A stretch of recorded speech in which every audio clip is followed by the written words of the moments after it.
Guárdalos en tu nombre a los que me has dado, para que sean uno como nosotros.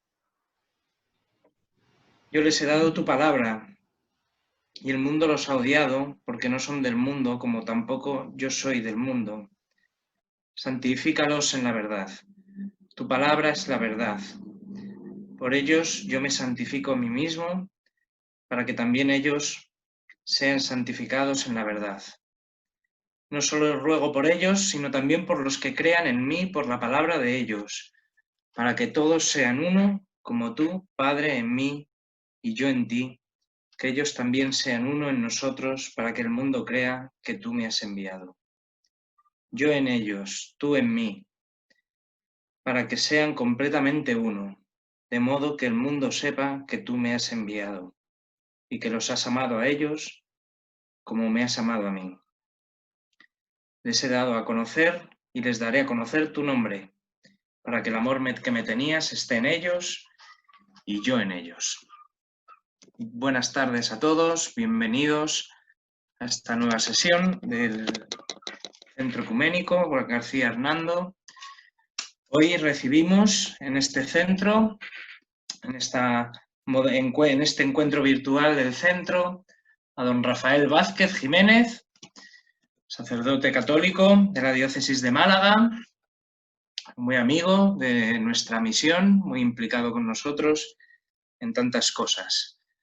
Es doctor en teología por la Universidad Gregoriana de Roma, con una tesis sobre ecumenismo y eclesiología, y además de esto, pues su valor también se hace claro cuando uno ve un buen número de cargos y misiones que la Iglesia le pide como servicio, ayudando en una parroquia, profesor en el Instituto Superior de Ciencias Religiosas de Málaga, delegado de ecumenismo y de diálogo interreligioso en su diócesis, director de nuestra revista Pastoral Ecuménica y director del secretariado de la Comisión Episcopal para las Relaciones Interconfesionales de la Conferencia Episcopal Española. Por eso, por lo tanto, queda claro que es un gran especialista en ecumenismo, como demuestran muchas de sus publicaciones. La más importante es su tesis, titulada La Iglesia, Sacramento Universal de Salvación, Convergencias y Divergencias en el Diálogo Ecuménico, del año 2015, pero tiene muchos otros estudios sobre eclesiología, sacramentos y ministerios en perspectiva ecuménica. Así que es difícil encontrar, podéis buscar si queréis, pero no lo vais a encontrar tan fácilmente. Es difícil encontrar a alguien mejor que él para ponernos al día sobre el tema de hoy, la encíclica del Papa Juan Pablo II, Utunum Sint, que estamos celebrando su aniversario. Le damos la palabra ya, porque yo creo que la sesión de hoy va a ser muy interesante. Yo creo que vamos a aprender mucho de su buen saber y de su buen saber hacer. Le escuchamos con mucha atención. Os damos muchas las gracias por participar esta tarde con nosotros.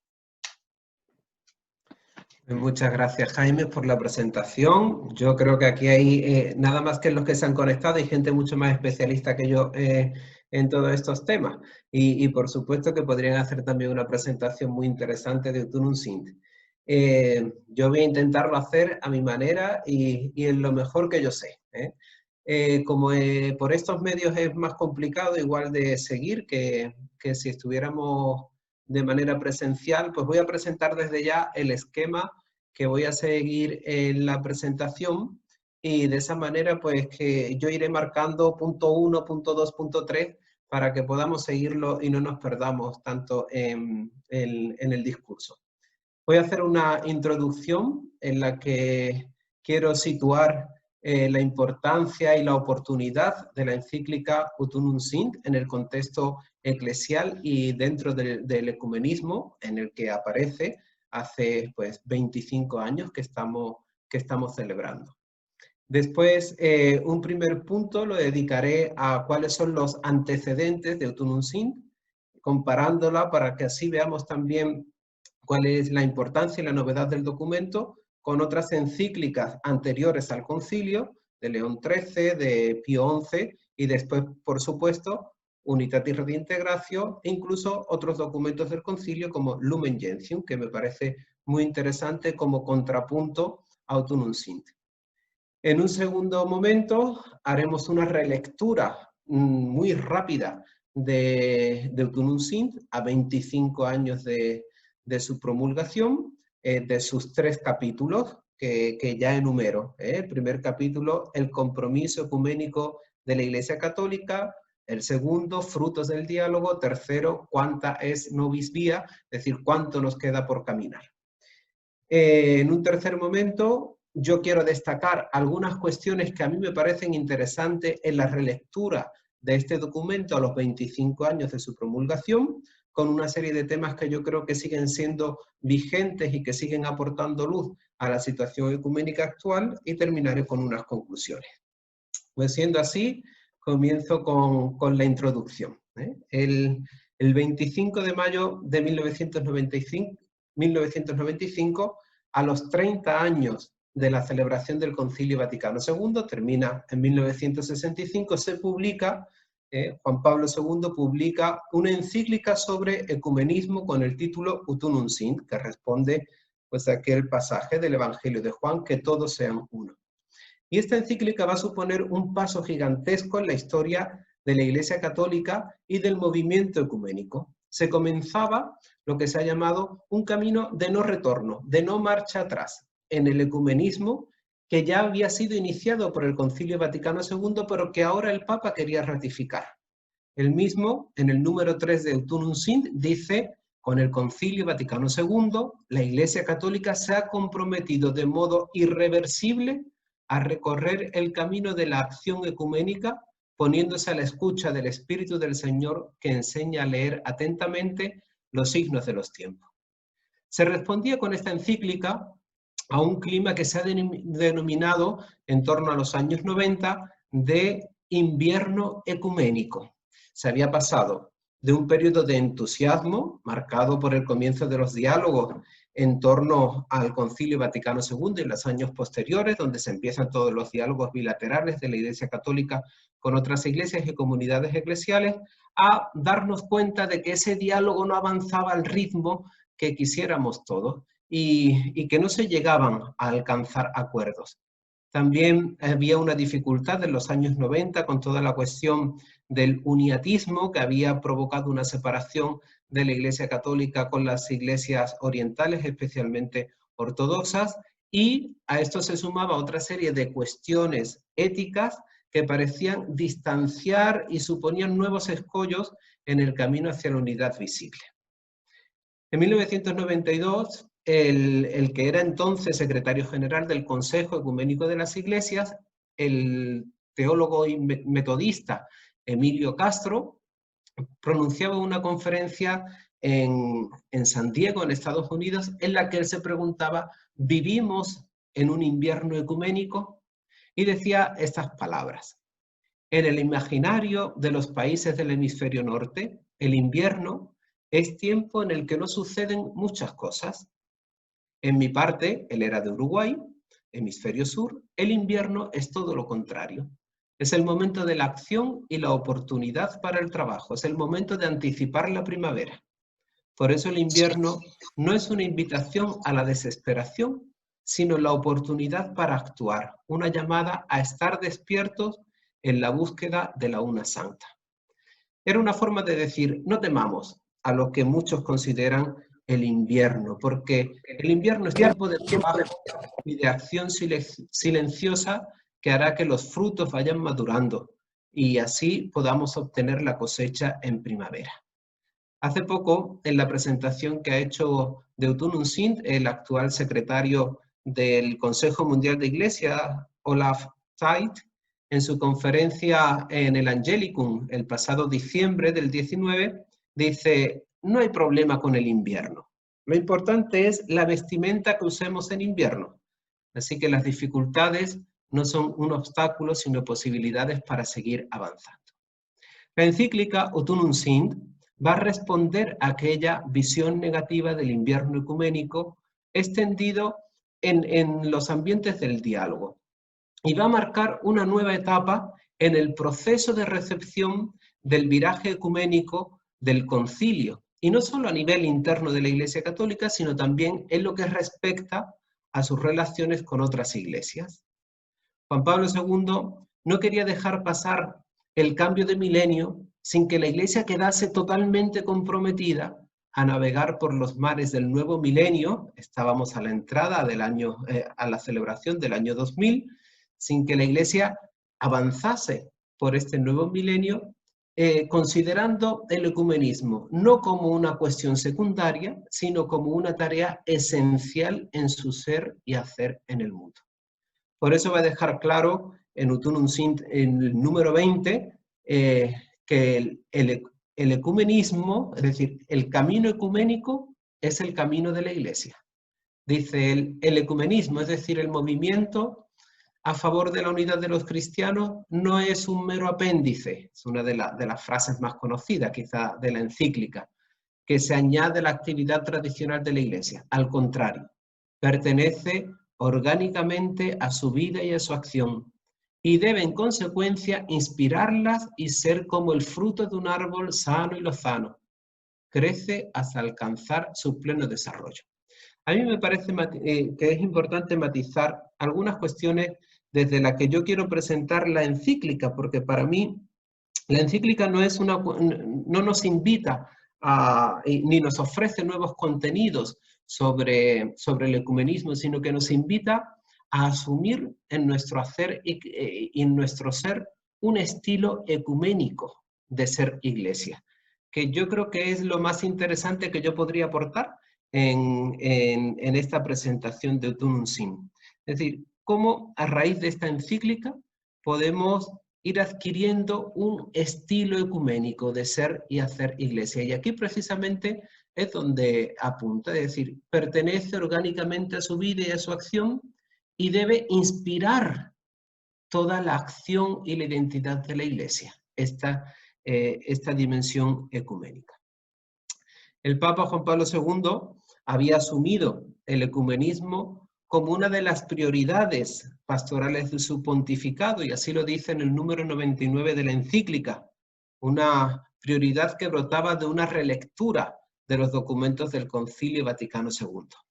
Y así llega a afirmar en uno de los textos más bellos igual de la encíclica, que es el número 9, donde dice: creer en Cristo significa querer la unidad.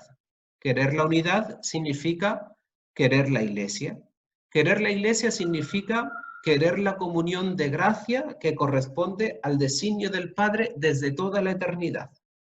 Este es el significado de la oración de Cristo, Ut Unum Sint. Es decir, no se puede ser cristiano sin desear la unidad, es decir, sin asumir la dimensión ecuménica como algo esencial en nuestra propia definición de cristiano.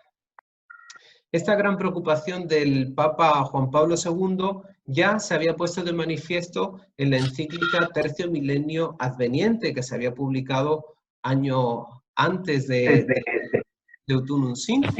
En esta decía, haciendo un análisis de lo que a la Iglesia le tocaba afrontar en el próximo milenio, que uno de los grandes pecados a los que tendrá que enfrentarse la Iglesia del nuevo milenio es el de la división en la Iglesia. Y para eso pide una súplica especial al Espíritu Santo, implorando la gracia de la unidad. Llegará a decir que la Iglesia tiene que afrontar el jubileo, si no del todo unidos, al menos mucho más próximos a superar las divisiones del segundo milenio. Es necesario al respecto un enorme esfuerzo, dice el número 34 de Tertio Millennio Adveniente.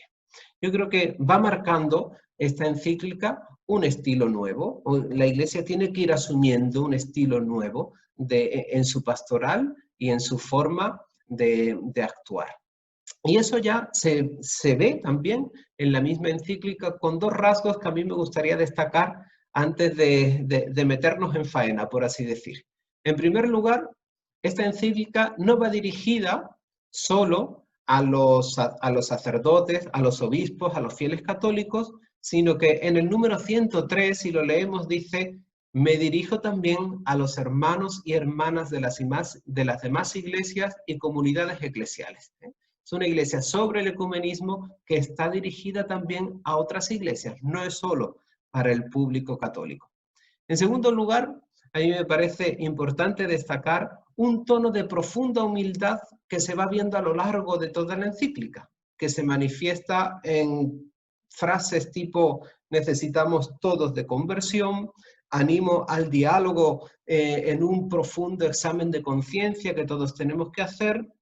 Y de hecho, uno de los grandes signos en los que manifiesta la humildad es cuando el mismo Papa pide que su ministerio, el ministerio petrino, el de sucesor de Pedro, sea revisado para que deje de ser un obstáculo en vistas a la unidad visible. Yo creo que este es el gran signo palpable de una persona que se enfrenta a la unidad y ve que su ministerio supone un obstáculo, pues revisémoslo sin perder la verdad de la revelación propia de este ministerio, pero sí en su forma. Pues pasamos al punto 1, que sería los antecedentes de Ut Unum Sint. La encíclica, decimos, junto con el decreto de Ecumenismo, Unitatis Redintegratio y la Constitución Lumen Gentium, han supuesto un gran cambio dentro del movimiento ecuménico. Pero este cambio se va a ver mejor si lo comparamos con otras dos encíclicas papales que habían tocado, aunque no de forma monotemática, la cuestión del ecumenismo. Una es la encíclica de León XIII, Satis Cognitum, de 1896, sobre la unidad de la Iglesia, y otra, Mortalium Animos, de Pío XI, en 1928. Si analizamos muy brevemente, lógicamente, porque no nos da tiempo, esta encíclica Satis Cognitum 1896 de León XIII, él va a reflexionar sobre la unidad de la Iglesia desde la perspectiva de la economía de la salvación, afirmando la naturaleza sacramental de la Iglesia. ¿Esto qué significa? Pues que la Iglesia es una realidad espiritual y visible, y lo hace en clave cristológica. Igual que la humanidad se ha unido a la divinidad en Jesucristo y esto es inseparable, lo visible y lo invisible en la Iglesia también son inseparables. Por tanto, las estructuras visibles no son circunstanciales en la Iglesia. Desde esta forma de entender la Iglesia, la estructura del episcopado del primado de Pedro son esenciales. Entonces, para poder alcanzar la unidad, no podemos renunciar ni al episcopado ni al primado de Pedro, puesto que solo en la Iglesia Católica se ha mantenido la sucesión petrina y donde se encuentra el episcopado, la sucesión de los apóstoles. ¿Cuál es el planteamiento de la encíclica? Pues aquellas comunidades eclesiales, aquellas iglesias en las que no se da en plenitud estos elementos que son fundamentales para la comprensión de la Iglesia, tienen que retornar al redil, porque se han extraviado. Cometieron el error de abandonar la auténtica Iglesia fundada por Cristo. Es decir, detrás de esta actitud de la Iglesia en la que invita al retorno, hay una teología.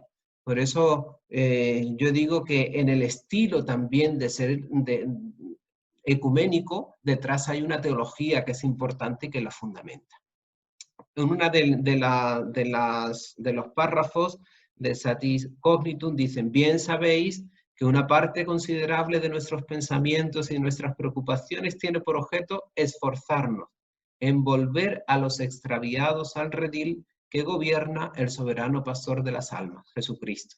Si para volver a esta Madre amantísima deben aquellos que no la conocen o los que cometieron el error de abandonarla comprar ese retorno, desde luego no al precio de su sangre. Esta es la idea del retorno. Curiosamente, él manifiesta una preocupación por la unidad de la Iglesia. No es que el Papa no le importe, sino que le preocupan aquellos que en esa comprensión eclesiológica están fuera de la Iglesia Católica. De hecho, él había comenzado con una comisión de reconciliación que llamaba de los disidentes, enfocada hacia el Oriente cristiano en 1894 y había promovido también el octavario por la unidad de los cristianos que había comenzado Paul Watson. En fin, que es un hombre preocupado por la unidad, pero desde un esquema de unidad distinto al que mantenemos actualmente.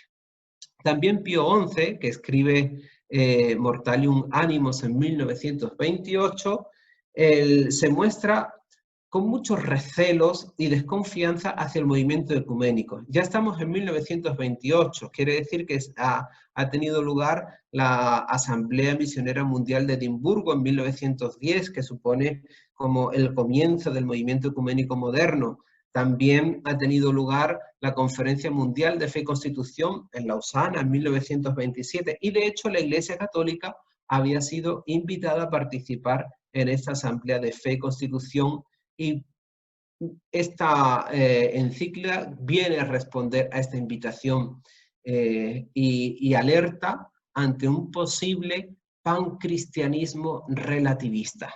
Así denomina el movimiento ecuménico esta encíclica de Pío XI. Y vuelve a invitar al retorno de todos los hermanos disidentes a la única y verdadera Iglesia de Cristo. El movimiento ecuménico estaba comenzando en sí, también tenía que aclararse en sus cuestiones eclesiológicas. Y aquí lo que está alertando el Papa es ante una posibilidad de la creación de una especie de iglesia que sumasen a todas, una especie de federación universal de iglesia que no era el objetivo, ni es el objetivo del ecumenismo. Y yo en esto me gusta hacer como muy, meternos en el momento de cada cosa, porque juzgar desde ahora pues lo que dijo un papa o una encíclica o tal sin tener todos los datos, yo creo que no es justo. Pío XII, en 1950, en la encíclica Humani Generis, se va a mostrar mucho más abierto al diálogo. Ya se van dando pasos, aunque advierte también de un imprudente irenismo, es decir, de llegar a la idea de una unidad por consenso, donde todos parezcan que están de acuerdo, porque dice, al final esa no es la idea de unidad que nosotros perseguimos. Nosotros buscamos la unidad con la que Cristo pues, ha querido dotar a la Iglesia y ha querido fundar a la Iglesia.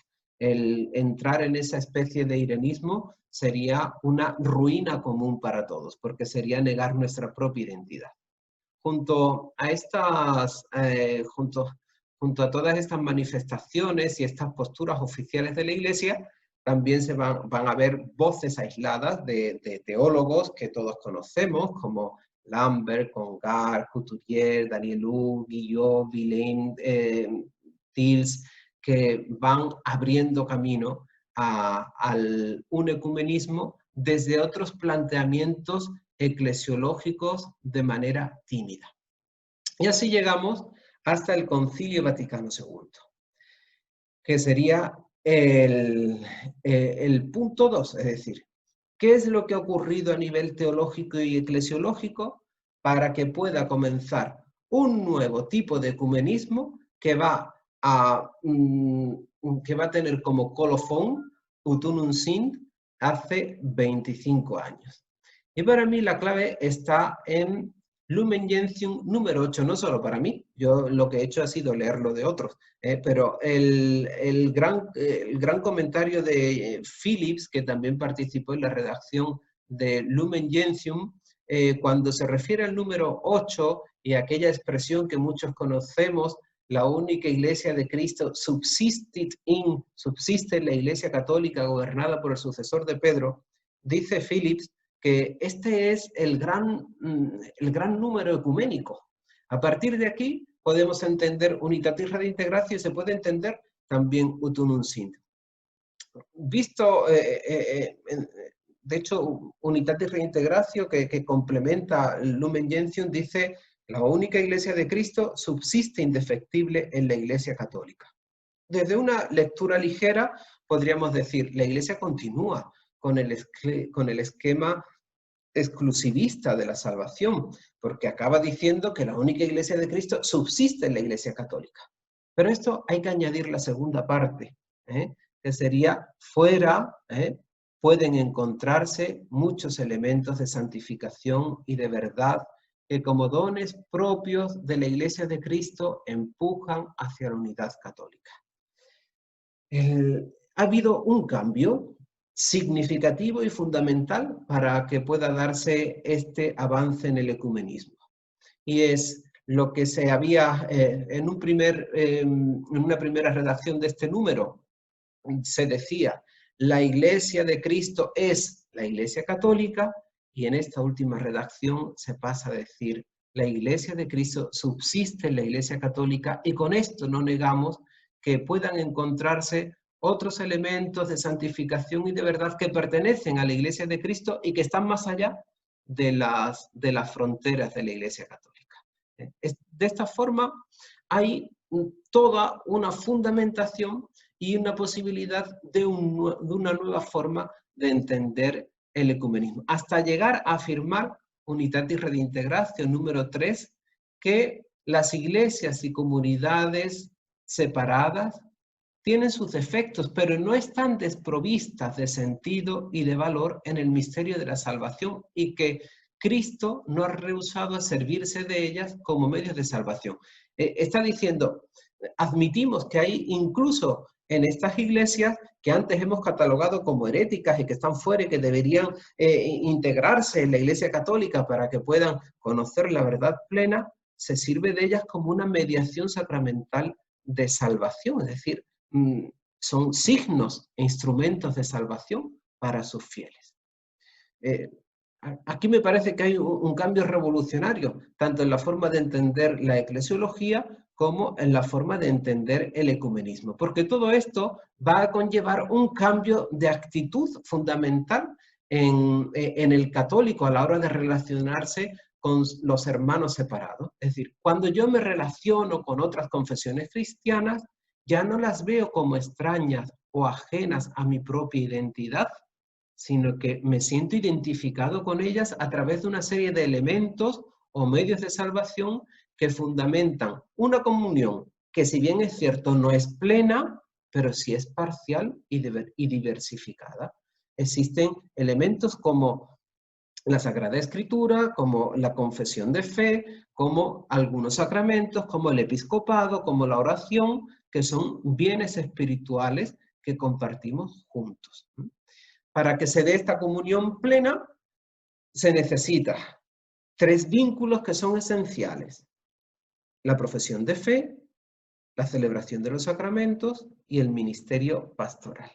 Esto nos permite hablar de una comunión real, aunque no perfecta, con la Iglesia Católica, dirá Unitatis Redintegratio número 3. La comunión es ya una realidad, aunque no sea plena.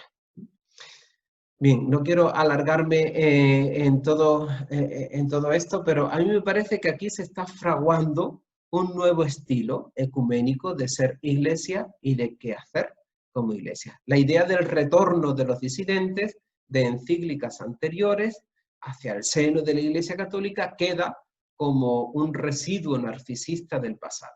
Ahora la Iglesia Católica se muestra humilde, reconociendo que aunque en ella se encuentre en la plenitud de los medios de salvación, está también necesitada de conversión y de renovación. Y así lo ratifica Unitatis Redintegratio cuando dice: la Iglesia Católica está enriquecida por toda la verdad revelada por Dios y todos los medios de la gracia. Sin embargo, sus miembros no viven con todo el fervor que a ello corresponde. Hay un cambio del monólogo al diálogo, de la condena a la comprensión, de la uniformidad a la diversidad, de la exclusión a la reciprocidad y a la inclusión. Y desde este marco eclesiológico que permite una nueva forma de entender el ecumenismo, es de donde hoy yo creo que tenemos que leer, sorprendiéndonos y acogiendo nuevamente Ut Unum Sint, después de 25 años. Pasamos al punto 3, en lo que voy a recorrer los distintos capítulos de Ut Unum Sint, parándome en algunas cuestiones muy breves para después en el siguiente punto resaltar aquellas cuestiones que me parecen más interesantes. Entonces, el primer capítulo, que se titula El compromiso ecuménico de la Iglesia Católica, va a volver a hacer referencia a los principios eclesiológicos del ecumenismo y de la acción ecuménica a la luz del decreto Unitatis Redintegratio, Lumen Gentium y la declaración Dignitatis Humanae del Concilio Vaticano II. No me voy a parar en esto porque básicamente ya hemos hablado de la cuestión de la unicidad de la Iglesia en la presentación cuando me he referido a Unitatis Redintegratio. Y a partir de aquí va a tocar las distintas dimensiones del ecumenismo, no de manera ordenada, porque ya sabemos que en la mentalidad y en la forma de escribir de un papa que es eslavo, el esquema es más bien circular y hay que ir casi agrupando para que en nuestra mentalidad más cartesiana podamos llegar a recoger la riqueza de lo que él quiere expresar. Pero sí es verdad que hay números que que está dedicado al ecumenismo espiritual en clave de renovación y de conversión interior, que serían los números 15 al 17, dándole primacía a la oración dentro del diálogo ecuménico, los números 21 al 27. Después dedica otros números a la cuestión del ecumenismo doctrinal o al diálogo de la verdad, al diálogo teológico, los números del 18 al 20, ofreciendo también unas claves del diálogo en tono personalista sobre los que vamos a profundizar más adelante, que me parece muy interesante, los números del 28 al 30. También habla de un diálogo necesario para la conversión y para avanzar en la comunión en la verdad, resolviendo divergencias, los números 33 al 35, del 36 al 39. Toca también el ecumenismo institucional, ya sabemos todas esas dimensiones del ecumenismo, hemos hablado del espiritual, del doctrinal, el institucional, destacando el papel de las iglesias locales o iglesias particulares, y el ecumenismo práctico, al que dedica también un número, el número 40, hablando de las posibilidades que hay de colaboración ecuménica. De esa forma, en el primer número se recogen principios del ecumenismo, haciendo una relectura de Unitatis Redintegratio y de los documentos del Concilio Vaticano II, y después las distintas dimensiones: ecumenismo espiritual, doctrinal, ecumenismo institucional, ecumenismo práctico. Así da paso al segundo capítulo, que titula Frutos del diálogo. Es decir, frente a aquellos que estaban criticando que la Iglesia podría implicarse mucho más en los diálogos y que incluso el Papa podía hacer bastante más por la unidad de la Iglesia, Juan Pablo II va a hacer un balance, casi a modo autobiográfico, porque no podemos olvidar que él es el protagonista de los avances del ecumenismo en esos 25 años en los que prácticamente, siguiendo después a Pablo VI y tal, él es el gran promotor del ecumenismo en el posconcilio.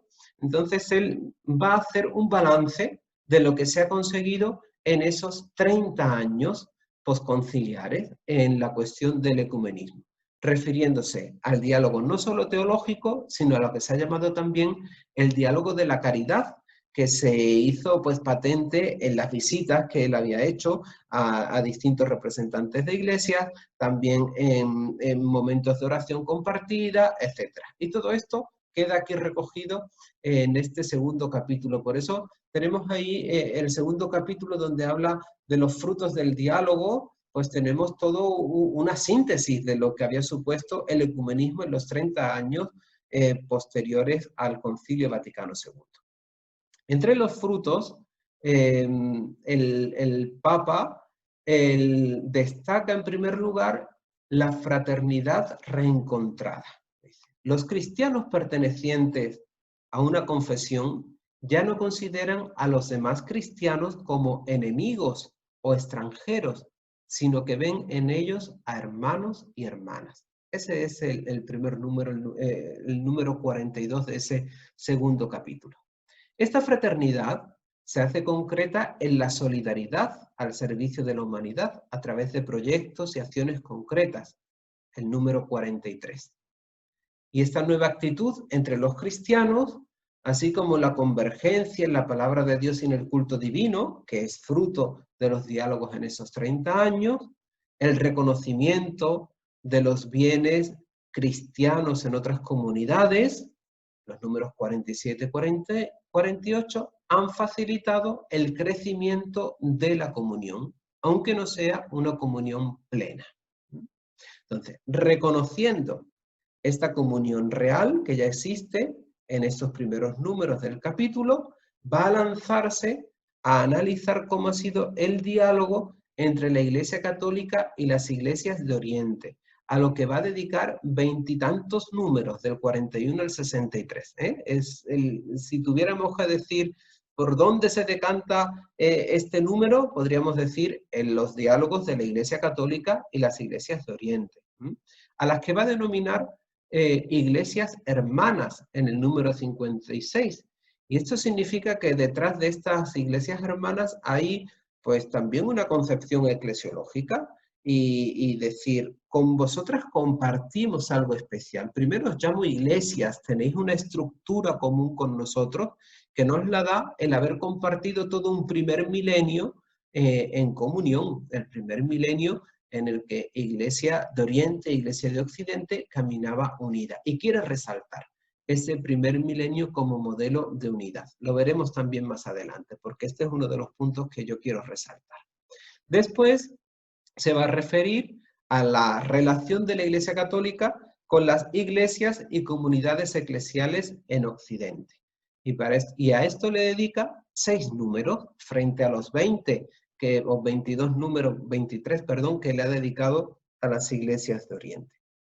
Finalmente, realiza un recorrido también por otras acciones ecuménicas llevadas a cabo desde el concilio, que ya no son propias del diálogo teológico, sino más bien del diálogo de la caridad. Encuentros, oraciones, colaboraciones prácticas, y así termina este segundo capítulo de los números 71 al 76.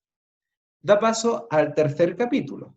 Bien, hemos hecho esta memoria agradecida en el segundo capítulo. ¿Qué es lo que nos queda por delante? Desde esta comunión que ha crecido entre nosotros, ¿qué es lo que nos espera?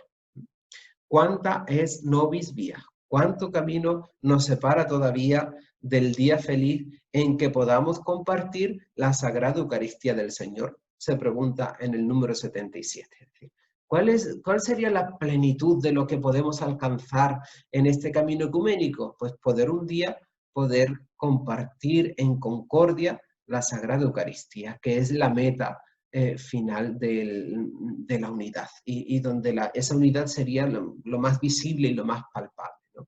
Pero lo pone siempre como meta, ¿eh? Entonces, la Eucaristía no es un medio para alcanzar la unidad, sino que es el fin de la unidad. Esto quizá está criticando pues aquí una serie de acuerdos que se habían dado, como por Bo, en el que las iglesias, sin todavía haber alcanzado esa unidad plena ni en sus estructuras ni a nivel eclesial, ya estaban compartiendo la Eucaristía. Para hacer frente al ecumenismo en el futuro, propone entre los números 77 y 79 intensificar el diálogo. Incluso se aventura a citar una serie de cuestiones que tendrían que intensificarse en el futuro. Y ahí cita 5 puntos: las relaciones entre la Sagrada Escritura y la tradición. En segundo lugar, la Eucaristía como memorial sacrificial y presencia real de Cristo. El tercer punto, el orden como sacramento y la tríada ministerial, episcopado, presbiterado y diaconado, que sigue separando las iglesias. En cuarto punto, el magisterio de la Iglesia, confiado al Papa y a los obispos. Y el quinto punto, la Virgen María, Madre de Dios e icono de la Iglesia. Esto a nivel de diálogos teológicos y de cuestiones teológicas, pero el Papa también va a hacer hincapié en la necesidad de continuar con el ecumenismo espiritual, y incluso llega a tocar una cuestión que es la cuestión de la recepción de todos estos diálogos en la vida de la Iglesia, para que puedan ser asumidos por todo el pueblo de Dios. De este tercer capítulo, lo que más destaca es la aportación del Papa, es decir, revisemos el ministerio del obispo de Roma, de manera que sin negar su verdad esencial deje de ser un escollo en los diálogos ecuménicos. Y a esto le va a dedicar también bastantes números, del número 88 al 97, donde pide a teólogos, a pastores, a miembros de otras iglesias a que le ayuden a hacer una reflexión conjunta para que el ministerio del sucesor de Pedro sea lo más acorde con la voluntad de Cristo. Bien, pues de esta forma concluye estos 3 capítulos de Ut Unum Sint. Ahora, y por ir ya casi concluyendo, algunas cuestiones que yo destacaría de la encíclica y que nos podrían ayudar incluso hoy en una relectura, pues un primer punto que yo destacaría es el entender el ecumenismo como restablecimiento de la comunión plena. El número 14 dice, el ecumenismo trata precisamente de hacer crecer la comunión parcial existente entre los cristianos hacia la comunión plena en la verdad y en la caridad. Si habla de restablecer, si habla de una comunión plena en la verdad y en la caridad que ha sido dada, está hablando de que el ecumenismo y la unidad que nosotros perseguimos no es una cuestión humana, sino divina. Nosotros no creamos la unidad.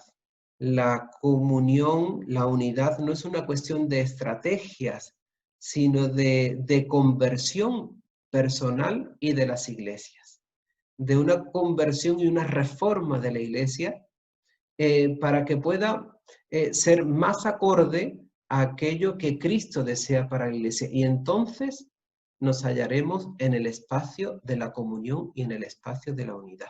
Porque Cristo ha dotado ya a la iglesia con esa unidad que nosotros perseguimos en tanto que restablecimiento de algo de lo que ya ha sido dotada la iglesia.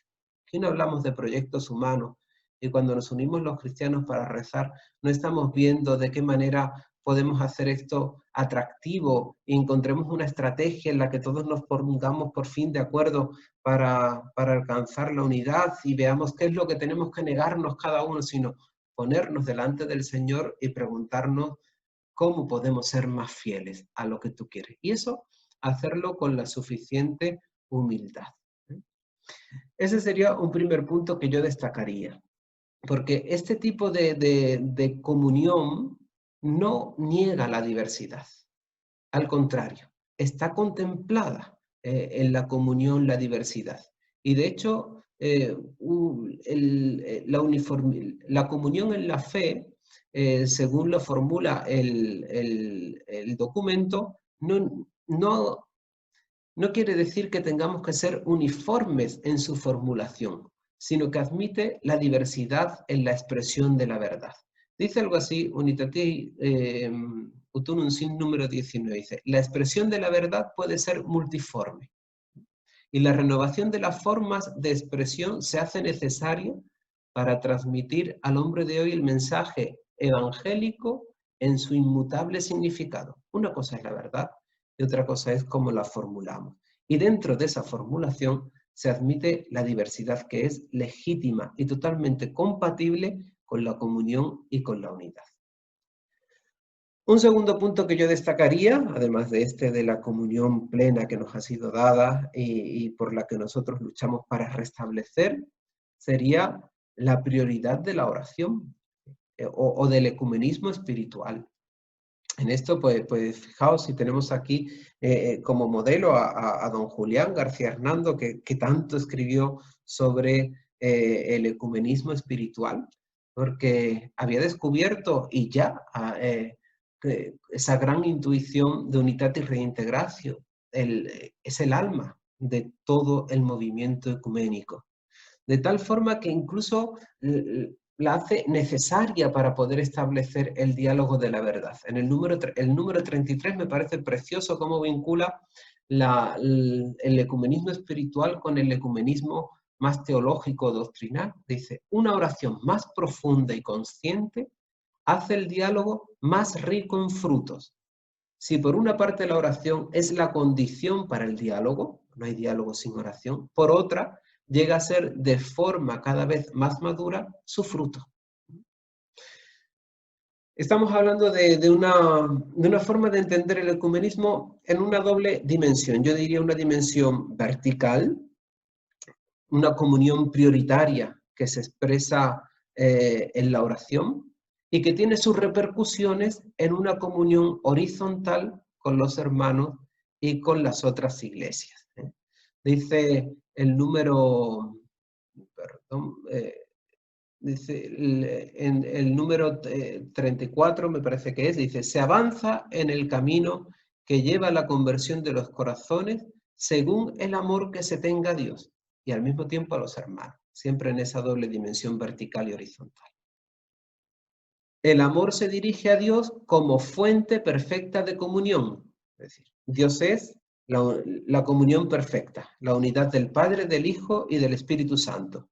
Pero el dirigirnos a Dios es para encontrar la fuerza de suscitar esa misma comunión entre las personas y entre las comunidades o de restablecerla entre los cristianos aún divididos. Así que a mí me parece que seguir profundizando en el ecumenismo espiritual hoy en día sigue siendo necesario y fundamental. No solo entendido el ecumenismo espiritual en clave de oraciones, sino también que esa oración lleve a una conversión interior que nos lleve a vivir con mayor fidelidad a lo que el Señor nos pide en cada momento. En tanto que esa conversión se va produciendo en nosotros, nos vamos encontrando en la comunión del Padre y del Hijo, del Espíritu Santo, que fundamenta el resto. Después, un tercer punto que yo destacaría es la forma de entender el diálogo en clave personalista, es decir, en clave de la filosofía, desde el personalismo, ¿no? De hecho, así lo hace el documento, dice, esta definición no está lejos del pensamiento personalista actual. La actitud de diálogo se sitúa al nivel de naturaleza de la persona y de su dignidad, dice. No puede encontrarse plenamente a sí mismo una persona, sino en la entrega sincera de sí mismo. La autorrealización del hombre, tanto del individuo como de la comunidad humana, está en su posibilidad de diálogo, en su relacionarse con otros. El diálogo, lejos de entenderse a un nivel puramente cognoscitivo, entra a ser algo existencial, abarca al sujeto humano totalmente. Y esto compromete también la subjetividad de las distintas comunidades. Por eso hay una expresión que usa Utunun Sint, que es el diálogo entendido no como un intercambio de ideas, sino como un intercambio de dones. En esa relación mutua, en esa reciprocidad, nos encontramos y nos definimos. Es lo que hace el número 29. Dice, en todo esto hay una exigencia de reciprocidad. Y así se nos posibilitará pasar de una situación de antagonismo y de conflicto a un nivel en el que el uno y otro se reconozcan recíprocamente.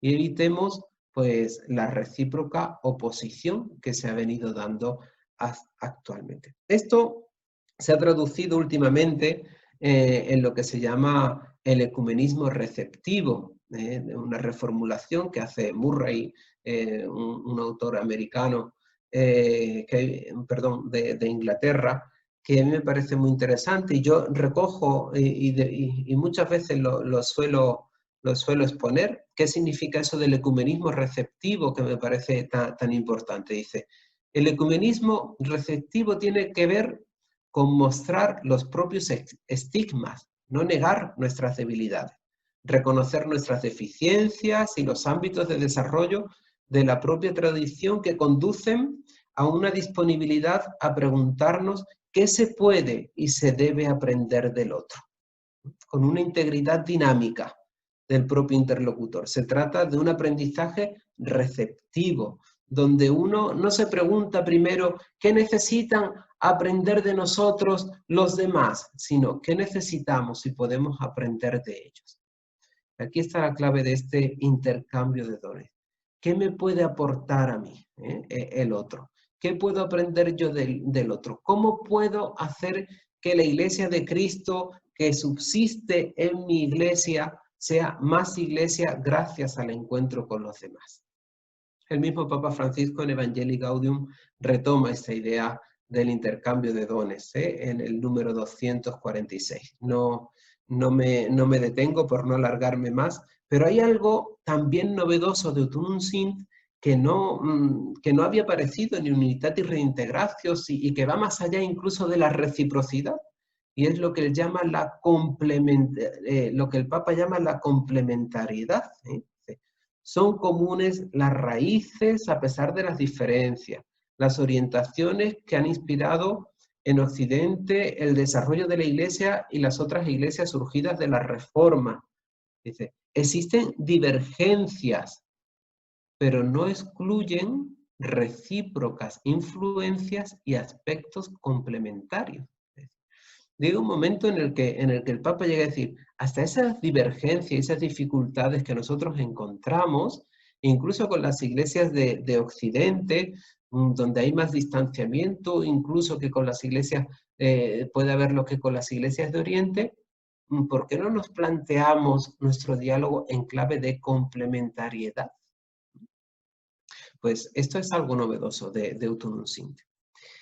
Después, ya he mencionado otro aspecto importante, que es el de las iglesias hermanas, que supone pues, un planteamiento eclesiológico y sacramental, en tanto que hay un compartir estructuras eclesiales que se da en el primer milenio. De hecho, actualmente en los diálogos que se está teniendo entre la Iglesia Católica y las iglesias ortodoxas, cuando nos estamos replanteando el primado, se está haciendo en clave de sinodalidad, pero al mismo tiempo revisando cómo ha sido ese primer milenio, el ministerio petrino en el primer milenio, y ahí tenemos como resultado el documento de Chieti del año 2016. Otro aspecto destacable sería la revisión del Ministerio del Obispo de Roma, al que ya he hecho referencia en varias ocasiones, ¿no? Es decir, el modelo sigue siendo el del primer milenio y siempre en clave de sinodalidad, que es algo que hemos descubierto como clave de comprensión del primado. No se puede entender el primado sin la colegialidad, no se puede entender el primado sin la sinodalidad. Y en esto yo creo que hay una apertura incluso en la Iglesia Católica de ver cómo es la experiencia sinodal en otras iglesias para que también nosotros podamos crecer en sinodalidad. Termino con esas conclusiones que yo decía, que aparece también en Ut Unum Sint y que yo creo que es muy interesante. Y es, en primer lugar, resaltar el testimonio de los mártires como un nuevo impulso para el ecumenismo y como un signo de esperanza de la unidad que trasciende toda dificultad. Lo hace el Papa en el número 1, dice, el testimonio de los mártires que pertenecen a una iglesia y a otra son un nuevo impulso a la llamada de la unidad y la prueba más significativa de que cada elemento de división se puede trascender y superar en la entrega total de uno mismo a la causa del Evangelio. Más adelante incluso hablará de hacer un martirologio común, ¿no? La comunión plena de los santos que se da ya entre los mártires, aunque pertenezcan a distintas iglesias, nos hablan de que en esas iglesias hay apostolicidad y hay entidad eclesial y hay medios de salvación. La santidad en este sentido se convertiría en el gran criterio de pertenencia eclesial o de la pertenencia a la Iglesia de Cristo. ¿Cómo podemos negar que estas personas que han entregado sus vidas santamente y que se reconocen en santidad puedan o negar la validez de sus iglesias, ¿no? Sería algo absurdo. Esto es lo que el Papa Francisco pues, ha renombrado con lo que conocemos el ecumenismo de la sangre. Y en segundo lugar, y como conclusión de todo esto que yo he ido presentando, pues yo creo que Ut Unum Sint habla no tanto de contenidos, cuanto de un estilo ecuménico que conlleva pues una forma de hacer diálogo, conlleva una forma de orar, conlleva una forma de relacionarse con los demás. De hecho, pues conversión, renovación interior, prioridad de la vida espiritual, humildad, receptividad, complementariedad, intercambio de dones, nos hablan más de un reconocer y de un cambio de actitud en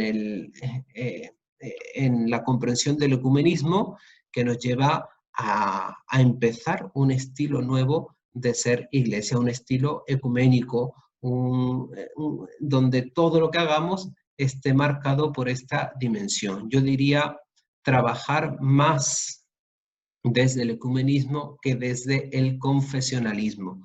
Y esto se va haciendo muy necesario porque seguimos planteando todas nuestras cuestiones muy desde lo confesional y muy poco desde lo ecuménico y desde ese intercambio de dones del que habla. Como dice el Papa Francisco en la carta que le ha dirigido al cardenal Koch por el 25 aniversario de Tunum Sin, y así termino, la unidad no vendrá como un milagro al final, la unidad viene en el camino, la construye el Espíritu Santo en el camino. Por lo tanto, invoquemos al Espíritu con confianza para que guíe nuestros pasos y cada uno escuche con renovado vigor la llamada a trabajar por la causa ecuménica. Y así concluyo, esperando no haberos aburrido demasiado por estos medios.